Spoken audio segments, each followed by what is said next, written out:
Hello नमस्कार दोस्तों, मैं दिलीप कुमार आप सबको अपने यूट्यूब चैनल में स्वागत करता हूं। तो आइए दोस्तों, आज हम लोग उस टॉपिक को उठाए हैं जिस टॉपिक से लड़कन का बहुत ज़्यादा पसीना चलना स्टार्ट हो जाता है, जिसका नाम है ज्योमेट्री। जी हाँ, आज का थंबनेल देख के ही आप लोग समझ गए होंगे कि आज क्या होने वाला है क्लास में।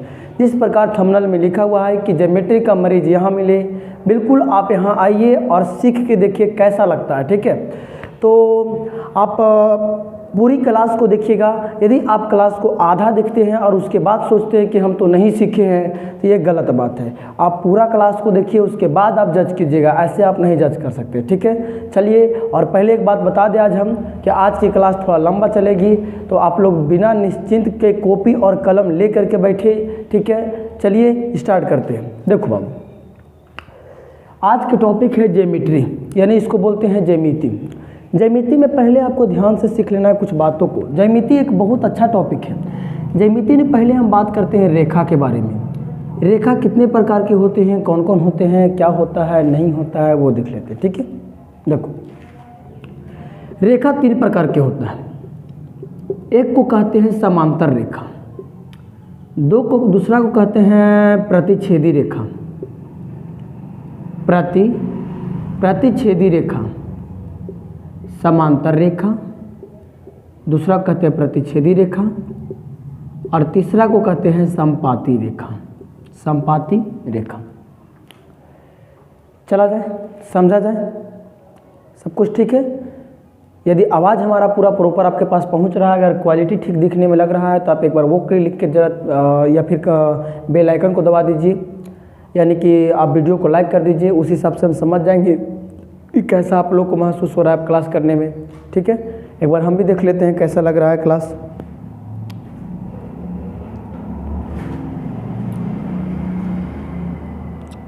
चलिए, क्लास तो क्लियर दिख रहा है, क्लास में किसी प्रकार की कोई प्रॉब्लम हमको तो नहीं लग रहा है, लेकिन आप लोग देखिए, उसके बाद बताइएगा। चलिए समझिए, अब हम लोग कंटिन्यू क्लास करेंगे। देखिए, समांतर रेखा, प्रतिच्छेदी रेखा और संपाती रेखा। यदि कभी कोई रेखा किसी भी प्रकार को अगर ऐसे हो, या किसी भी प्रकार को अगर 2 रेखा एक साथ है, अगर कहीं ऊपर जा रहा है यानी बढ़ते ही जा रहा है, तो वैसे रेखा को कहते हैं ये समांतर रेखा है। कौन सा रेखा? समांतर रेखा है, समांतर रेखा है। आप गौर से सीखिएगा, एक बात आप बहुत अच्छा से सीख जाइए ना कि समांतर रेखा को अगर कहीं अनंत तक अगर खींचे हम, तो कभी भी एक दूसरे को साथ नहीं काटेगा, यानी एक दूसरे को नहीं मिलेगा। समांतर के मतलब ही होता है ना कि वो बराबर दूरी को बना करके और एकदम सीधे निकलते चल जाना। ठीक है, तो इसी को क्या कहा जाता है? समांतर कहा जाता है। देखिए, तो डायरेक्टली अगर हम आपसे सवाल पूछें कि बताइए क्या समांतर रेखा कई अनंत दूरियों पर जाने के बाद क्या एक दूसरे को काट देगी, तो आपको आंसर क्या होगा? आपको आंसर कमेंट करते चलना है, हाँ या नहीं से बताइए। ठीक है, क्या होगा? इसका नहीं काटेगी। ठीक है, तो समांतर रेखा किसे कहते हैं? जब 2 रेखाएं आपस में एक बराबर दूरी को बना करके अनंत दूरियों तक चलती जाती है, उसे कहते हैं समांतर रेखा। सीख गए आप लोग? चलिए, प्रतिच्छेदी रेखा क्या होता है? प्रतिच्छेदी रेखा होता है ना कि अगर एक रेखा तिरछी गई इधर से और एक रेखा तिरछी गई इधर से, और इसको कहीं ना कहीं ले जाकर के ये सीधे जाकर के सूर्य को काट दिया है, यहाँ पे प्रतिच्छेद कर दिया है, यानी उसको छिद्र कर दिया है, तो हम कहेंगे वैसा रेखा कौन सा रेखा कहलाएगा? वो कहलाएगा प्रतिच्छेदी रेखा। जब 2 रेखाओं आपस में आकर के एक जगह कहीं पे काटती है, तो वैसे रेखाओं को कहते हैं प्रतिच्छेदी रेखा। ठीक है, चलिए अगला सवाल है संपाती रेखा। संपाती रेखा हम सिखाए थे या फिर आपको बताए हैं कि जब एक रेखा और दूसरी रेखा कहीं एक जगह जा करके मिल जाती है, उसके बाद नहीं बढ़ती है, ना तो ये रेखा आगे बढ़ रही है ना तो वो आगे बढ़ रही है, तो वैसे रेखाओं को कहते हैं संपाती रेखा। रेखा समझ में आ गया? चलिए, रेखा समझ में आ गया, बहुत अच्छा है। अब हम लोग जरा ट्रायंगल को समझ लेते हैं, त्रिभुज को समझ लेते हैं। एक कड़ी से सब कुछ सीखेंगे। आप लोग हलदलाइएगा नहीं कि सर ऐसे नहीं सीखे, वैसे नहीं सीखे, पूरा सिखाएंगे। बढ़िया से क्लास को रेगुलर बना के रखिए। एक बात और, हम लोग प्रतिदिन सुबह में 6 बजे लाइव आया करते हैं, और इन जो बीच में 2-4-10 दिन, जो भी 4-5 दिन छुट्टी मिलेगी, आप लोग के साथ में लाइव हम आएंगे सुबह में 6 बजे, तो आप लोग जुड़ना ना भूलें। और जो भी बच्चे क्लास को बाद में देखते हैं, रिकॉर्डेड फॉर्म में देखते हैं, वो इसको शेयर कर दिया करें या फिर चैनल को सब्सक्राइब कर लिया करो, ताकि हम जब भी लाइव आए तो आपके पास नोटिफिकेशन चला जाए। ठीक है, और जो भी लड़के लाइव अभी देख रहे हैं, उन लोग इस वीडियो को शेयर कर दें वैसे लड़कों के पास जो लड़कों तैयारी कर रहे हैं, ताकि उन लोग को भी फ़ायदा हो जाए। चलिए स्टार्ट करते हैं। अब हम लोग देखेंगे त्रिभुज के बारे में।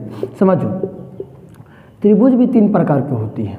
त्रिभुज 3 प्रकार की होती है। एक होता है आपको जा करके समकोण त्रिभुज, दूसरा होता है समबाहु त्रिभुज, समबाहु त्रिभुज, और दूसरा होता है समद्वि बाहु त्रिभुज। देखो समद्वि बाहु त्रिभुज, अगर हम बात करें त्रिभुज को और भी अगर डिफाइन में तोड़े हैं तो और भी हो सकता है, जैसे समद्वि बाहु त्रिभुज, विषम बाहु त्रिभुज, और हो जाएगा आपको जा करके और भी कई त्रिभुज बनेंगे। लेकिन हम कहेंगे अभी आपको कि आप मेन तो मार्कर टपक गया, इसका मतलब ये क्वेश्चन बहुत इंपॉर्टेंट है, ज़रा ध्यान से सीखिएगा।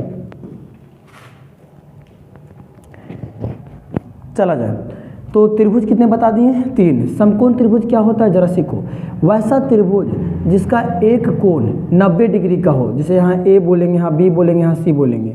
अगर 90 डिग्री का यानी यहाँ पर बी के मान कितना दे देते हैं? 90 डिग्री दे देते हैं। तो वैसा कोण जिसका वैसा त्रिभुज जिसका एक कोण 90 डिग्री का होता हो उसे कहते हैं समकोण त्रिभुज। ठीक है। समबाहु त्रिभुज में क्या होता है कि वैसा त्रिभुज जिसका तीनों भुजा आपस में क्या हो? बराबर हो। जैसे यहाँ बोलेंगे ए, यहाँ बोलेंगे बी, यहाँ बोलेंगे सी। अगर यहाँ इसको मान देते हैं एक्स तो ये भी एक्स, ये भी एक्स, ये भी एक्स, यानी तीनों आपस में क्या होगा? बराबर होगा। तो वैसे त्रिभुज को कहते हैं हम लोग समबाहु त्रिभुज। ठीक है। समद्वि बाहु त्रिभुज क्या होता है? समद्वि बाहु त्रिभुज में आप ये दो भुजा आपस में बराबर होगी और बाकी एक भुजा बराबर नहीं होगा। अगर इसका नामकरण करें ए बी सी तो ए बी और ए सी आपस में दोनों बराबर होंगे, लेकिन बी सी बराबर नहीं होगा। ए बी बराबर होगा ए सी के, परंतु ए बी ए सी बराबर होंगे, परंतु इरा में बी सी बराबर नहीं होगा। इस बात को आप याद रखिएगा। इसमें क्या बोले कि ए बी बराबर होगा बी सी के और ये बराबर होगा ए सी के। ये बात सीख गए आप लोग। चला जाए आगे, चला जाए तो बताइएगा आप लोग समबाहु त्रिभुज में क्या तीनों भुजाएं आपस में बराबर होती है? तो आपका आंसर होगा हाँ सर, इसके तीनों भुजाओं आपस में क्या होती है? बराबर होती है। एक बात और सीख जाओ कि त्रिभुज के अंतः कोणों का योगफल, अंतः कोणों का योगफल, अंतः कोणों का योगफल, अंतः कोणों का योगफल 360 डिग्री होता है। कितना होता है? 360 डिग्री। त्रिभुज के अंतः कोणों का योगफल कितना हो जाएगा? त्रिभुज के अंतः कोणों का योगफल कितना हो जाएगा बाबू जरा बताइएगा? 360 डिग्री। अभी जस्ट बताएं कि समद्वि बाहु त्रिभुज में तीनों भुजा आपस में क्या होती है? बराबर होती है। इसका मतलब होता है इसका तीनों कोण भी आपस में क्या होगा? बराबर होगा। यानी कहेंगे कोण ए, कोण बी, कोण ए बराबर होगा कोण बी से और कोण बी बराबर होगा कोण सी से। एक बात बताओ, हम तीनों जगह पर कितना मान रखें ताकि जोड़ने पर 180 आ जाए? 360 लिख देगा। अच्छा गलती हो गया, वो अच्छा 180। ठीक है। चलिए तो यहाँ हो गया कितना? 60 डिग्री, और यहाँ हो गया 60 डिग्री, यहाँ हो गया 60 डिग्री। यदि तीनों जगह पर 60-60 रखे तो हम कह सकते हैं कि 60 दूना 120 और 60 दिया कितना हो जाएगा? 180 हो जाएगा। ठीक है। तो अगर आपसे सवाल हम ऐसे पूछें, आप बताइएगा कि यदि किसी समबाहु त्रिभुज में प्रत्येक कोण का मान कितना होता है? तो आंसर कितना बताइएगा? 60। 60 से ज़्यादा हो नहीं सकता। अगर 60 से ज़्यादा आप करते 70 करते हैं तो 70-70 तीनों होना चाहिए। तो समबाहु त्रिभुज के बारे में याद रखना कि तीनों भुजा आपस में बराबर और तीनों कोण भी आपस में बराबर होता है। लेकिन समद्वि बाहु त्रिभुज में एक बात याद रखना कि बस ये दोनों कोण यहाँ वाला बराबर होगा, यानी कोण बी बराबर कोण सी होगा और कुछ भी बराबर नहीं होगा। ठीक है। चला जाए, समझा जाए आगे हम लोग को। देखिएगा समद्वि बाहु समझा दिए, समबाहु समझा दिए। ये याद रखना कि त्रिभुज के अंतः कोणों का योगफल कितना होता है? 180 डिग्री होता है। चलिए आगे देखिएगा। आगे हम लोग देखेंगे समकोण। ये मत समझ जाओ कि सर समकोण तो नहीं पढ़ाएं, समकोण अभी पढ़ाएंगे, टेंशन मत लो। चलो देखो अभी बहुत कुछ बाकी, आज हम लोग बहुत कुछ सीखेंगे। ठीक है। देखिए समकोण त्रिभुज की बात करें तो समकोण त्रिभुज के पहचानने का पहला नियम यही है कि एक कोण इसका 90 डिग्री होगा, यानी ये एल आकार में बनेगा। ठीक है। और जब एक कोण 90 होगा तो इसमें दो भुजाओं को छोटी भुजा कही जाती है। ठीक है। ए सी जो है वो बड़ी भुजा कहलाएगी। क्या कहलाएगी? बड़ी भुजा। और जो ए बी है और जो बी सी है ये दोनों क्या कहलाएगी? छोटी भुजा कहलाएगी। पहले समझ जाओ क्या बोलेंगे इसको? छोटी भुजा बोलेंगे। इसमें एक कोण जो होती है जैसे कोण बी यहाँ पे वो कितना डिग्री है? 90 डिग्री है। एक बात बताओ, ये भी तो कोई त्रिभुज है और त्रिभुज के अंतः कोणों का योगफल कितना होता है? अभी जस्ट बोले कितना होता है बताओ? 180 डिग्री होता है, जिसमें एक कोण अकेला हो गया 90 डिग्री। तो इसका साफ मतलब रहा कि कोण ए और कोण सी ये दोनों को मिलाने पर कितना होना चाहिए? 90 होना चाहिए। अरे भैया जी ये 90 और दोनों को मिलाने पर 90, तभी ना तीनों मिला के 180 होगा। तो अगर हम आपसे ऐसे सवाल पूछे कि एक समकोण त्रिभुज में समकोण को छोड़कर बाकी दो कोणों का योगफल कितना होगा, तो भी आपको आंसर कितना होगा, 90 होगा। चला जाए आगे, समझ आ जाए। देखिएगा, ये ए और सी को कहा जाता है कर्ण, ठीक है। कर्ण को इंग्लिश में बोलते हैं एज। इसको बोला जाता है, यानी ए बी को बोला जाता है लंब, जो सीधा रहेगा उसको बोलेंगे लंब। लंब को इंग्लिश में बोलते हैं पी, यानी परपेंडिकुलर मतलब पी। और बी सी को बोला जाता है बेस, यानी आधार। आधार, ठीक है, क्या बोलेंगे, आधार। आधार को बोला जाता है बी, ठीक है। चला जाए, समझा जाए। लिख लें आप लोग, नहीं लिखे तो स्क्रीनशॉट ले लीजिए या फिर यहाँ देख लीजिए, यहाँ सीखिएगा। यहाँ क्या बता रहे हैं, हम बोले कि ए बी जो है वो कहला गया काची, लंब कहला गया, यानी पी परपेंडिकुलर। ए सी जो है वो कहला गया कर्ण। कर्ण को इंग्लिश में बोलेंगे एच, यानी शायद इसका हाइट या फिर क्या होता है देख लेना तुम लोग, लेकिन एच से होता है। बी सी को बोला जाता है आधार, और आधार को इंग्लिश में बोलते हैं बेस, यानी बी बोलेंगे, ठीक है। चलिए, यहाँ तक हो गया। आप लोग को यहाँ तक कोई दिक्कत हो तो मुझे बताइएगा। यहाँ तक तो हमको दृष्टि से कोई दिक्कत नहीं होनी चाहिए। मिटा रहे हैं अब आप लोग, जरा यहाँ तक उतार लीजिए। आगे कुछ और बता दें यहाँ पे, पहले सीखिएगा तो सीख जाइए। देखिए, कर्ण बराबर कुछ फार्मूला बता देते हैं, याद रखिएगा। अंडर रूट लंब के स्क्वायर प्लस आधार के स्क्वायर, लंब के स्क्वायर प्लस आधार के स्क्वायर। लंब बराबर फार्मूला होता है कि अंडर रूट कर्ण के स्क्वायर, कर्ण के स्क्वायर माइनस लंब है तो माइनस में आधार जाएगा, माइनस में आधार जाएगा। और यदि आधार बराबर पूछेंगे तो आपको देना है कर्ण के स्क्वायर, कर्ण के स्क्वायर और माइनस में आधार है तो अभी लंब देंगे, लंब का स्क्वायर। चला जाए, यहाँ तक कोई किसी को दिक्कत है तो पूछिएगा। यहाँ तक तो हमको लगता है कोई दिक्कत नहीं होनी चाहिए। चलिए, अगर इसका हम एग्जाम्पल दें आपको, एग्जाम्पल अगर आपको हम दें तो आपसे ऐसे पूछेगा, कहेगा काची कि एक समकोण त्रिभुज में P बराबर 3 सेंटीमीटर, B बराबर 4 सेंटीमीटर, तो H बराबर कितना होगा से बताइए, ठीक है। क्या बोले, एक समकोण त्रिभुज में P बराबर यानी लंब बराबर 3 है, आधार 4 है, तो उसका कर्ण क्या होगा। चलिए, कर्ण यानी H निकालेंगे, क्या बताए थे, अंडर रूट लंब का स्क्वायर यानी P का स्क्वायर करेंगे तो 3 के स्क्वायर लिखेंगे, और उसके बाद प्लस तो प्लस, उसके बाद आधार का स्क्वायर यानी कि देंगे, आधार कितना दिया हुआ है 4, 4 का स्क्वायर देंगे, बोलेंगे 3 के स्क्वायर 9 और 4 का स्क्वायर करेंगे 16, और 16 और 9 करेगा 25, अब 25 मतलब कितना हो गया, 5 हो गया, ठीक है। कोई दिक्कत, कोई दिक्कत नहीं। एक आप लोग बताइए, मिटा दे इसको, एक आप लोग बताइए,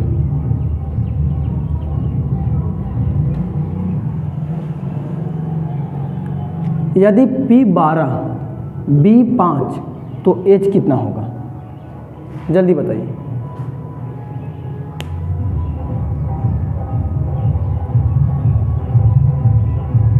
बताइए,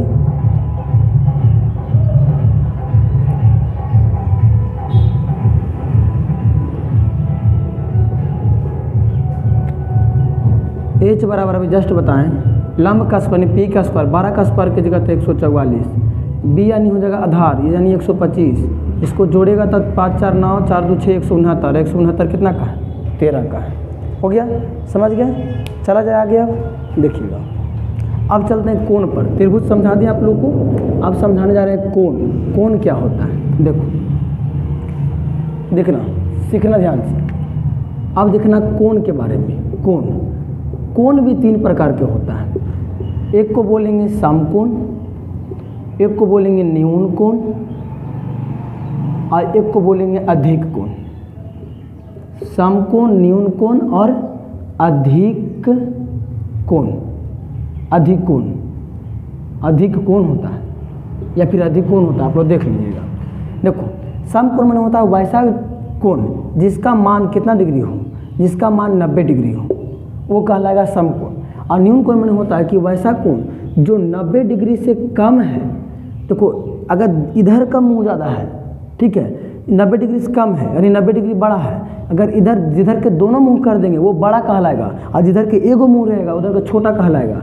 यानी अगर कोई x की जगह पे कोई मान है जो 90 से छोटा है, 89 भी हो जाएगा, यानी 0 से लेकर के 0 तो नहीं कर सकते हम, यानी 1 से लेकर के 89 तक क्या कहलाएगा, न्यून कोण कहलाएगा। लेकिन यदि 90 से ज़्यादा जैसे 91, 92 ये सब हो गया तो वो कहलाएगा अधिक कोण। लेकिन सर अगर पूरे अगर 90 रहेगा तब पूरे 90 रहेगा, कुछ कहलाएगा, समकोण कहलाएगा।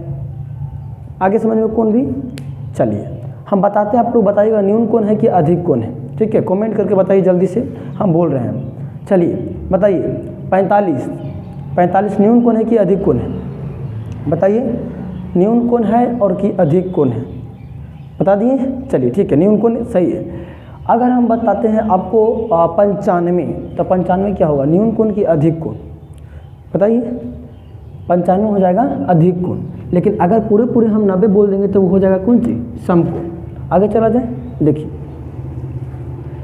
आगे हम लोग देखेंगे रेखाओं के बारे में बढ़िया से सीखेंगे। देखो यदि दो रेखा ले ले इस प्रकार समांतर, ठीक है, और अगर उसको एक तिरछा रेखा काटता है, प्रतिच्छेदी रेखा काटता है, तो इसमें बड़ा कन्फ्यूजन है, ज़रा समझिएगा, बढ़िया से समझिएगा। समझना है तो ध्यान से समझ जाओ। देखो बेर बेर पढ़ने का मौका नहीं मिलेगा आपको, ठीक है, कुछ ही समय तक आप पढ़ सकते हैं, इसलिए ध्यान से पढ़ो। देखो अगर एक रेखा काटा है, इसका नामकरण करें हम, जैसे बोले अगर ABCD, यहाँ बोलेंगे EFGH, ठीक है, नामकरण कर दिया आपको, ठीक है। इसमें पहले समझा देते हैं आपको संगत कोण। यहाँ पे कोण कई प्रकार के होगा, संगत कोण, एकांतर कोण, संगत कोण, एकांतर कोण, और होगा आपका शीर्षाभिमुख कोण, शीर्षाभिमुख कोण, शीर्षाभिमुख कोण, समझिएगा। देखिए एकांतर कोण कौन है, संगत कोण कौन है, शीर्षाभिमुख कोण कौन है, ठीक है। देखिए अगर हम बात करें यहाँ से कोण B उठाएं, अगर हम कोण B उठाएं तो आप एक बात बताइए, पहले बता दो, संगत कोण का मान आपस में कैसा होगा, बराबर होगा। एकांतर कोण के भी मान आपस में क्या होगा, बराबर होगा। और शीर्षाभिमुख कोण का भी मान आपस में क्या होगा, बराबर होगा। जैसे देखो अगर हम बोले यहाँ पे क्या है, B है, तो एक छोटा सा बात देखो, जो B है वो ऊपर वाली लाइन के ऊपर है, परंतु इस सीधे वाला लाइन के दायां में है। तो वही चीज़ नीचे चेक करेंगे कि नीचे वाला लाइन के ऊपर में कौन है और लाइन के दायां में कौन है। तो कहें सर नीचे वाला लाइन के ऊपर में E है और दायां में भी E है, इसका मतलब कहें कोण B और कोण E आपस में क्या है, संगत कोण है। इसको याद रखने का एकदम बेहतर तरीका है कि जैसन तू वैसन तुम्हारा संगत, तो उसी प्रकार जैसन B उसका औसा ही संगत है, ठीक है।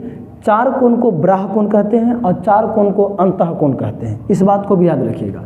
जैसे इस लाइन के ऊपर देखो तो इस लाइन के ऊपर कौन सी है, कोण A है और कोण B है ऊपर, और इस लाइन के बाहर A कौन है, कोण G और कोण H। इसको कहेंगे ये बाहर है, लाइन के बाहर है, ये इधर बाहर है उधर बाहर है, तो इसको बोलेंगे ब्राह कोण, ब्राह कोण। और जो अंदर है जैसे CDEF, CD कोण E कोण F, और इसको कहेंगे हम लोग अंतः कोण। क्या बोलेंगे, अंतः कोण। जो दोनों रेखाओं के अंदर है उसको बोलेंगे अंतः कोण, और जो दोनों रेखाओं को बाहर है उसको बोलेंगे ब्राह कोण। तो यहाँ पे हम बोलें कोण B और कोण E आपस में क्या है, संगत कोण, क्योंकि ये भी लाइन के ऊपर है और दायां तरफ है, ये भी लाइन के ऊपर है और दायां तरफ है। अगर बोले संगत कोण के हिसाब से बताइए कोण A, कोण A का संगत कोण है, जल्दी बताइए तो, कोण A का संगत, देखिए जल्दी बताइए जल्दी। देखिए लाइन के ऊपर कौन है, A, तो नीचे भी देखेंगे लाइन के ऊपर, और ये लाइन के बाएं साइड, तो लाइन के बाएं साइड देखेंगे नहीं, यहाँ बोलेंगे तो कोण F है, ठीक है। चलिए अगला बताइए कोण C और बताइएगा कोण D, इन लोग का संगत कोण कौन सा है, संगत कोण, एकदम जल्दी से कमेंट कीजिए, स्पीड में कमेंट कीजिए। कोण C और कोण D।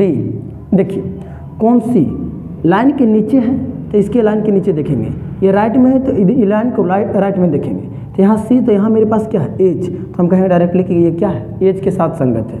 यहाँ देखेंगे D, तो यहाँ क्या हो जाएगा, इसके नीचे ये क्या है, G है। तो ये चार को संगत कोण हो गया, आपको समझ में आ गया संगत कोण। आशा करते हैं संगत कोण आप लोगों को बढ़िया से समझ में आया होगा, ठीक है। चलिए, और संगत कोण के मान आपस में क्या होते हैं, बराबर होते हैं। क्या होते हैं, बराबर होते हैं। अगर हम आपको कहेंगे, एक बार बिहार बोर्ड सवाल पूछा था, बिहार बोर्ड अक्सर पूछते रहता है, ठीक है। और क्या पूछा था ना, कहा था कि 3 alpha plus 55 degree, 3 alpha plus 55 degree, यहाँ मान B के मान 3 अल्फा प्लस 55 डिग्री, और यहाँ E के मान दिया था 2 अल्फा प्लस 85 डिग्री, और कहा था कि अल्फा का मान ज्ञात करें। क्या करें, ज्ञात करें। बहुत लड़का क्वेश्चन छोड़ के आया, लेकिन क्वेश्चन बहुत ईजी था। कैसे निकालेंगे, देखो तो तुम लोग निकाल के बताओ तो कैसे निकलेगा। देखो तो जरा, ये संगत कोण के हिसाब से निकलेगा। अब चाह करके भी आप नहीं बना पाएगा अगर इस सब नहीं पढ़ ले रहेगा तो। चलिए समझिए, देखिएगा। और ये 10th में आपको नहीं पढ़ाया जाएगा, 10th में आपको नहीं किताब में बताया जाएगा, लेकिन फिर भी बिहार बोर्ड इसको पूछता है।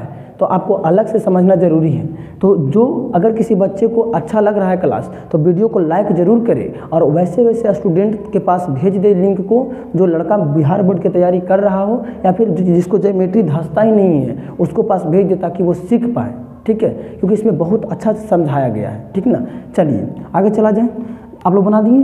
देखिए क्या बोले हम कि ये भी देखो, ये ध्यान देखो, तो यहाँ वाला और यहाँ वाला दोनों आपस में क्या है, संगत कोण। असंगत कोण आपस में क्या होगा, बराबर होगा। बोलेंगे 3 अल्फा प्लस 55 डिग्री बराबर है 2 अल्फा प्लस 85 डिग्री के, ठीक है।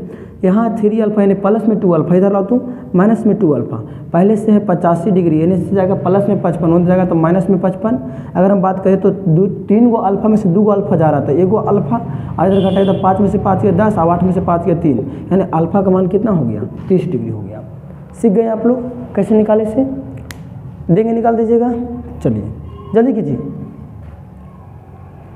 हो गया। चलिएगा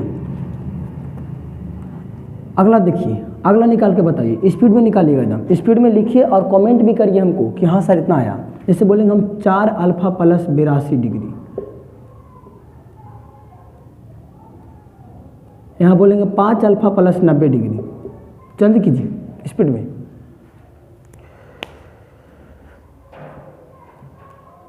जल्दी कीजिए, निकालिए इसको।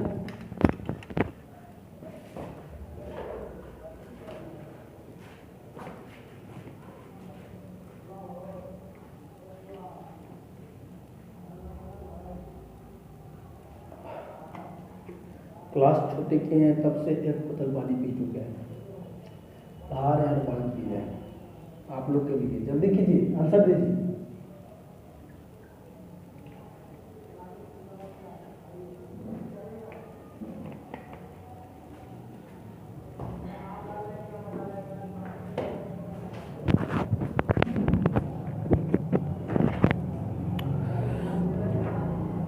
दे दिए आंसर। क्या बोले हम, दोनों मान आपस में बराबर होगा। और जब धरता बिहार बोर्ड तो एजे रखता है, यही कोरम रखता है।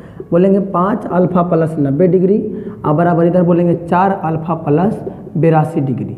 देखो 5 अल्फा यानी प्लस में 4 अल्फा इधर आएगा तो माइनस में 4 अल्फा, पहले से 82 यानी प्लस में 90 उधर जाएगा तो माइनस में 90 हो जाएगा, ठीक है।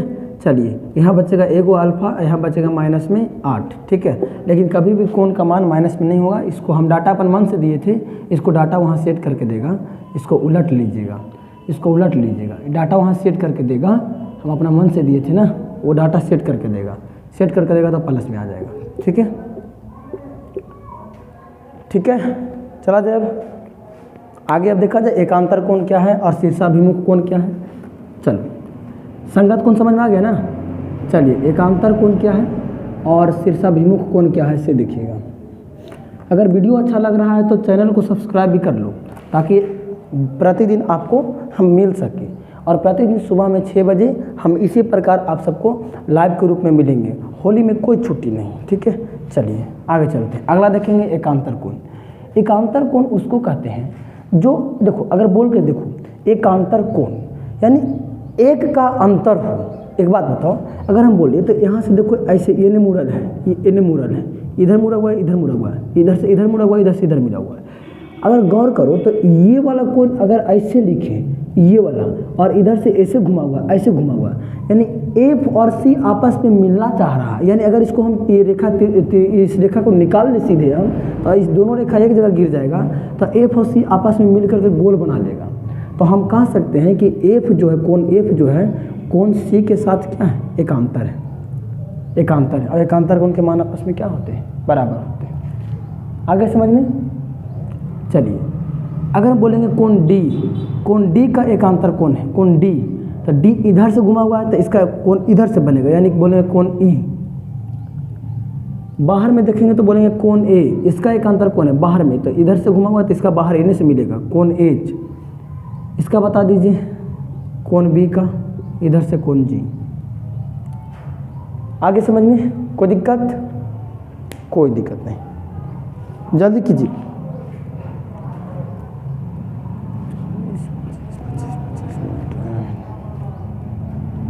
मिटा दे।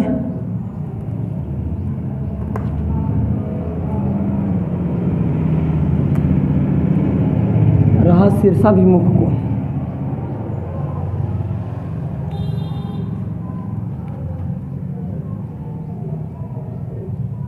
ऐसा रहेगा। नामकरण करेंगे A B C D E F G H, एक शीर्षाभिमुख। देखो शीर्षाभिमुख माने क्या हो रहा है, मुख माने होता है मुख यानी मुंह, ठीक है। तो जहाँ पे दो कोनों का मुंह एक जगह पे मिलता हो उसको कहते हैं शीर्षाभिमुख। जैसे अगर हम बोलेंगे तो ये देखो, ये मछली के मुंह यानी इधर वाला मुंह, और इधर की बात करें तो इधर वाला मुंह, यानी इधर से ये और इधर से ये मिल रहा है, यानी हम कहेंगे कोण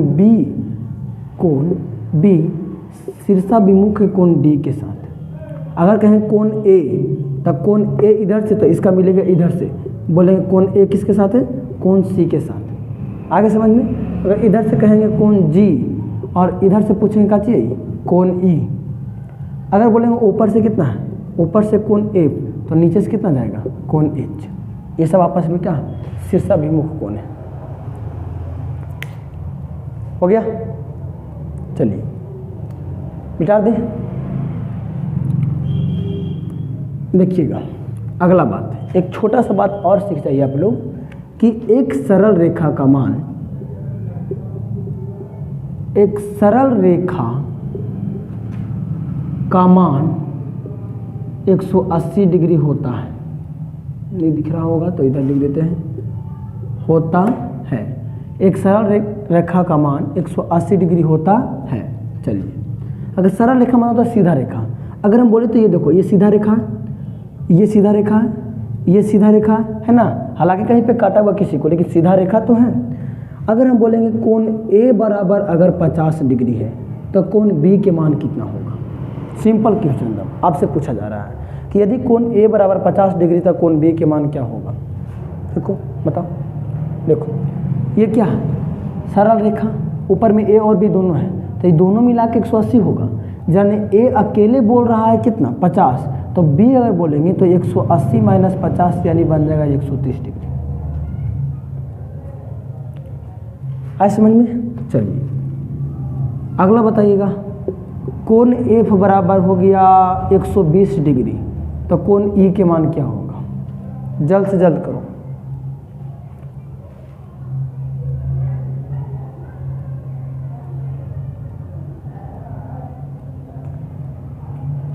करो, कितना बता रहा है, बोलेंगे 180। देखो ई और एफ, ई एफ यहाँ पे है, ये सरल रेखा है, 180 बनेगा, 180 में से 20 घटा दीजिएगा 100, तो बन जाएगा कितना, 60 डिग्री। ठीक है, आ रहा समझ में। अच्छा, अगर एक छोटा सा बात बोले हम कि यदि देखो तो अगर सिंपल सा क्वेश्चन बोल रहे कि कौन कौन सा कोण आपस में बराबर हो, अगर बोलेंगे कोण बी, तो कोण बी पहले संगत कोण के हिसाब से ई से बराबर होगा ना, और ई जो है वो शीर्षाभिमुख कोण के हिसाब से जी से बराबर हो जाएगा। अभी बता, अरे इधर से तो इधर से जी से बराबर हो जाएगा। अगर हम यहाँ बोले तो संगत कोण के हिसाब से ई नीचे वाला, तो ई नीचे वाला एरा बराबर कर देगा, कोण डी के बराबर हो जाएगा। आ रहा समझ में। और ई जो है वो एकांतर कोण के हिसाब से यहाँ बराबर कर देगा, कोण ई को बराबर कर देगा। देख रहे, ये चारों कोण आपस में बराबर हो जाएगा। जय हो, सब बराबर। अगर कोण ए बोलेंगे तो कोण ए संगत कोण के हिसाब से ऊपर वाला, तो ये बोलेंगे ऊपर वाला कोण एफ बराबर है। एफ के शीर्षाभिमुख कोण के हिसाब से एच बराबर हो जाएगा, और एच के संगत कोण के हिसाब से नीचे वाला यहाँ कोण सी बराबर हो जाएगा। सब बराबर। अगर हम सिंपल से आपको बोलेंगे कि यदि कोण ए बराबर 30 डिग्री तो कोण सी के मान ज्ञात करें। तुमको पता है सब आपस में बराबर है, ए एफ एच सी बराबर है, तो जब ए के मान 30 तो सी के मान भी कितना, 30। ठीक है, बोलेंगे कोण एच बराबर 80 डिग्री, तब कोण डी के मान क्या होगा। इतना नहीं देखना है, इतना कौन देखेगा, उतना देखने का टाइम रहेगा आप लोग के पास। देखिए कोण एच बराबर 80 डिग्री, देखेंगे एच एरा में डी पूछा है ना, तो डी एरा में है नहीं है। अगर डी एरा में रहता तो डायरेक्टली बोलते हैं 80 डिग्री, लेकिन डी एरा में नहीं है तो 180 में से घटा के देंगे, तो 180 में से 80 घटा यानी बोलेंगे 100 डिग्री आंसर। कोई दिक्कत? कोई दिक्कत नहीं सर। पूछा जाए आगे, चला जाए आगे। समझ में आ रहा है बात? समझ में आ रहा है तो जरा लाइक करल करो, दोस्त के पास शेयर भी करल करो ताकि उसको भी मौका मिले ये सब पढ़ने के। अकेले अकेले पढ़ के टॉप करने से क्या फ़ायदा। प्रतिदिन रोज़ सुबह जुड़ना ना भूलें, चैनल को सब्सक्राइब भी कर लो। चलिए आगे चलें, आगे सिखाया जाए। चलिए ज्यामिति में आगे बताते हैं हम। अगर कोई रेखा सीधा है तो इसको बोलते हैं लंबवत रेखा, लंबवत रेखा, और किसी पे आकर पड़ गया तब। लेकिन अगर कोई रेखा ऐसे है तो उसको बोला जाता है क्षैतिज रेखा। क्या बोलते हैं? क्षैतिज रेखा। और क्षैतिज रेखा को हम दर्शाएंगे एक्स से। यहाँ एक्स तो ई पट्टी बोलना एक्स डैश, ऊपर बोलेंगे वाई तो नीचे बोलेंगे वाई डैश। ठीक है, ये सब ज्यामिति में आता है, सीख लिए। चलिए, और जो रेखा पर हम एक्स लिखे हैं सीख जाओ। एक्स अक्ष को क्या कहते हैं? एक्स अक्ष को कहा जाता है भुज, और वाई अक्ष को क्या कहा जाता है? वाई अक्ष को कहते हैं कोटि। क्या कहते हैं? कोटि। जैसे ये एक्स अक्ष टोटल, एक्स अक्ष बोलेंगे तो एक्स अक्ष को टोटल को बोलेंगे भुज। अच्छा, भुजा लिख दिए, भुज। और ये है वाई अक्ष, और वाई अक्ष को कुछ बोलेंगे? कोटि बोलेंगे। ठीक है, और जहाँ पे एक्स अक्ष और वाई अक्ष मिलता है वहाँ पे 0 0 होता है, और 0 0 कहते हैं हम लोग मूल बिंदु को। क्या कहते हैं? मूल बिंदु को। मूल बिंदु का निर्देशांक कितना हो गया? 0 0। जल्दी करें, समझ में आ रहा है बात? अगर समझ में आ रहा है तो टेंशन नहीं लेना है, अभी और समझ में आएगा। बस आप लोग प्रतिदिन जुड़ते रहिए। आज हम लोग का फैमिली 250 से पार हो चुका है सब्सक्राइबर में। एक बहुत छोटा सा स्टार्ट किया, आज 250 हो गया है। आप लोग को अगर ध्यान दृष्टि रहा तो ये बहुत आगे भी जाएगा, लेकिन आप लोग ध्यान दृष्टि दीजिएगा तब। आशा करते हैं कि आप लोग ज़रूर सपोर्ट करिएगा। जिस प्रकार यहाँ तक सपोर्ट किए हैं उस प्रकार आगे भी सपोर्ट कीजिएगा। ठीक है, अगर वीडियो अच्छा लग रहा हो तो वीडियो ख़त्म होने के बाद आराम से एकदम सुंदर सा एक कमेंट कर दिल करना, जिससे हमको एनर्जी मिले। ठीक है, जल्दी उतारिए अगर उतारना है तो।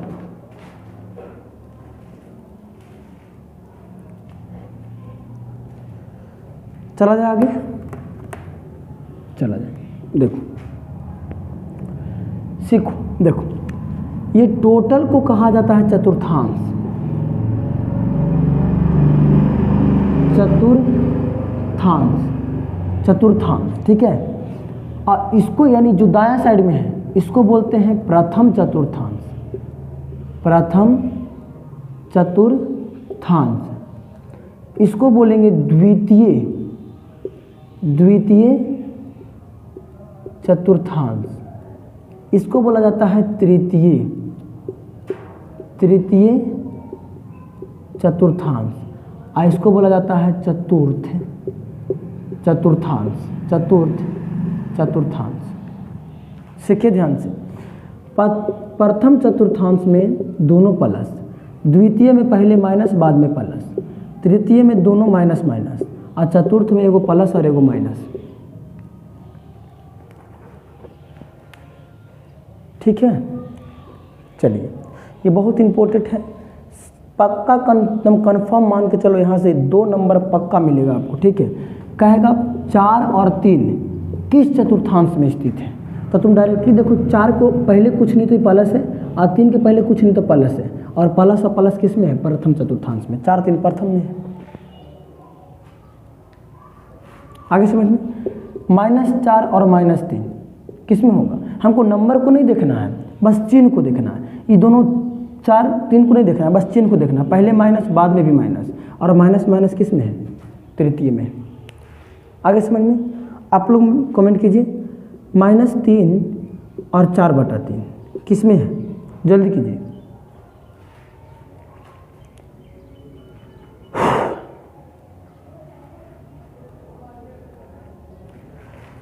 यहाँ माइनस और बाद वाला में प्लस, अब माइनस और प्लस किस में है? द्वितीय में। ठीक है, चलिए इसको कमेंट करके आप लोग को बताना है। 6 - 3 -5 -4 और 2 और 3। ठीक है, इसको कमेंट करके आपको बताना है। और वीडियो कैसा लगा अच्छा लगा तो चैनल को सब्सक्राइब भी कर लो और बेल आइकन को भी दबा लो। हम लोग प्रतिदिन सुबह में 6 बजे लाइव की तरह मिलेंगे। अभी हम लोग लाइव नहीं कर पा रहे, पूरी तरीके से प्रीमियर करके चला रहे हैं। हालांकि जब हम प्रीमियर करते हैं तो इस वीडियो में जितना भी आप लोग को डाउट रहता है हम उसको समझाने का पूरा क्लियर करते हैं। परंतु अभी लाइव आने का सेक्शन मुझे मिल चुका है, परंतु नहीं हम लोग आ पाते हैं क्योंकि मेरे पास एक और मोबाइल होनी चाहिए। एक मोबाइल है जो कि कैमरा के रूप में रहता है, एक मोबाइल और होनी चाहिए जो कि कमेंट हम उसमें देख सकें। तो होली में जब हम इस घर पे रहेंगे तो वहाँ पे घर पे यार दोस्त का मोबाइल लेकर के हम लोग आपस में पूरी तरीके से लाइव रहेंगे तो उसमें ज़्यादा बेहतर रहेगा। ऐसे अभी भी हम लोग जब आप लोग अभी इस वीडियो को देख रहे हैं तो इसमें दिलीप कुमार नाम से एक कमेंट चल रहा है, वो मैं ही हूँ। और उसमें आप सभी को डाउट को हम उसको उस दिलीप कुमार नाम से जो कमेंट चल रहा है वो उसमें हम बताने की कोशिश कर रहे हैं। ठीक है, चलिए और भी कोई ऐसा लड़के हैं जो इधर से मेरे आसपास हैं जो हमको जानते हैं, हमारे क्लास को जानते हैं। ऑफलाइन क्लास चल रहा है, कक्षा 10वां और 12th के न्यू बैच बहुत जल्द स्टार्ट हो रही है। स्पोकन के भी क्लास की व्यवस्था बहुत जल्द हो रही है। ठीक है, तो जो 12th और 10th में जो इस वर्ष गया है वो क्लास ज्वाइन पक्का कर ले, बिल्कुल कर ले। यहाँ पे किसी भी प्रकार की कोई दिक्कत नहीं है, आराम से यहाँ पढ़ाया जाता है। ठीक है, चलिए क्लास अच्छा लगा हो तो चैनल को सब्सक्राइब भी कर लिया करो और वीडियो को लाइक भी करो। ठीक है, मिलते हैं नेक्स्ट क्लास में, तब तक के लिए